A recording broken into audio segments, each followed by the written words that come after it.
Depuis quelques jours, je n'arrête pas de me poser des questions. Des questions qui tournent dans ma tête, tournent, tournent et ne s'arrêtent jamais.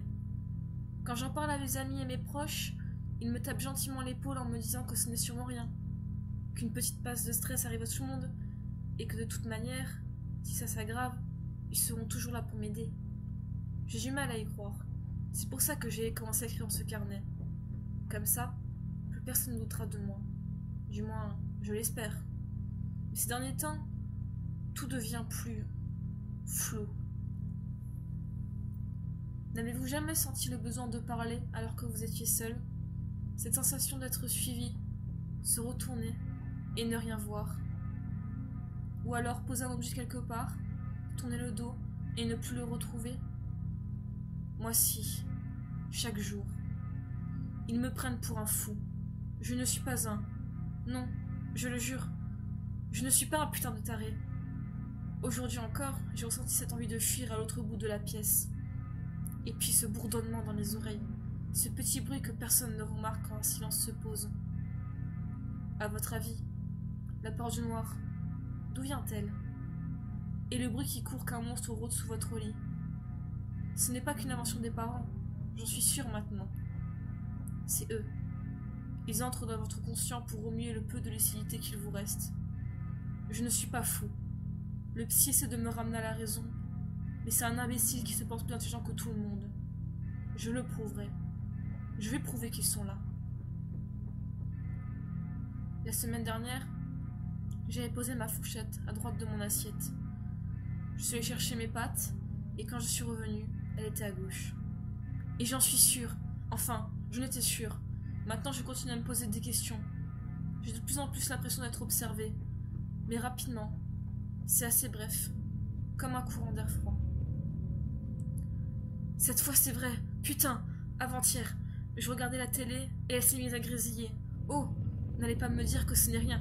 C'est beaucoup. Les voisins m'ont dit que c'était dû au temps. Mais je ne suis pas idiot.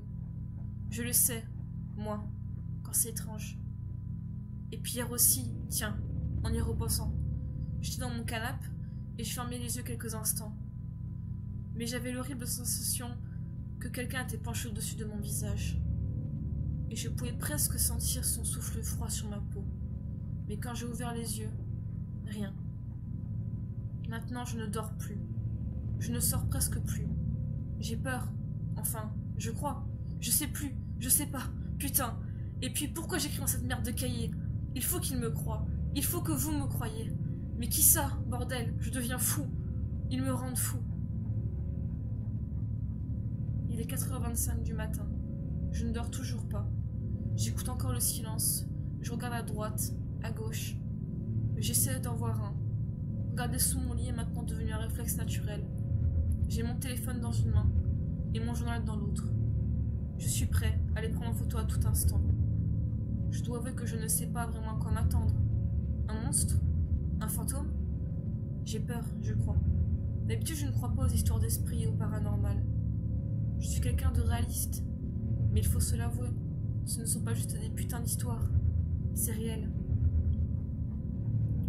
Je crois qu'il faut que je décrive où je suis. Alors, je suis dans mon salon. Ça fait 3 piges que j'attends sur mon canapé. Oui, ce soir je suis un peu plus à l'affût. Pourquoi? Je n'en sais rien. J'ai une boule au ventre depuis que je me suis levée ce matin. Et elle ne m'a pas quittée. La peur est venue à son tour. Donc me voilà à attendre je ne sais quoi. Putain, si ça se fait, je suis vraiment taré. 5h02 du mat. Toujours rien. J'ai envie de dormir, alors je me suis fait du café. J'ai fini par allumer la télé. Garder les trucs stupides me vide l'esprit. Ça a du bon, parfois. 5h30. Il s'est passé un truc.